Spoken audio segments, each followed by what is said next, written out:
مساء الهنا على حبايب ام حذيفه وقلب ام حذيفه، وحشتني جدا. بصوا بقى، بجد العيد ما بيبقاش عيد الا بالعيديه.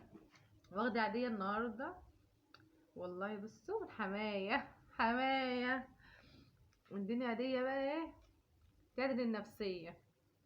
تعالى عدوا معايا: 200 300 400 500 600 700 800 900 1100.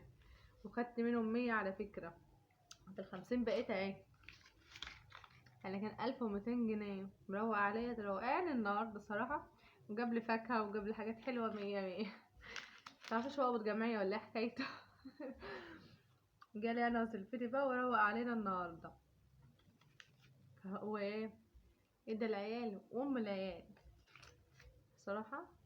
كده حسيت ان في عيد. العيدية ايوه كده. اكتر عيدية خدتها، اكتر عيدية السنة دي خدتها من حماية. بصوا يلا، ولو اكبر عيدية خدتها من مين. ماشي. عشان كده قمت عملت كوباية فراولة كده بقى ايه من اللي هو جايبها حلوة. لقيت فراولة مسكرة كده. قلت له العيدية ما تبقاش عيدية الا بالعيد العيد ما بيبقاش عيد غير بالعيدية. ركزوا معانا شوية. الصفحة نايمة، عايزين تفاعل شوية. قولولي بقى اكبر عيدية اخدتها من مين السنة دي. يلا باي.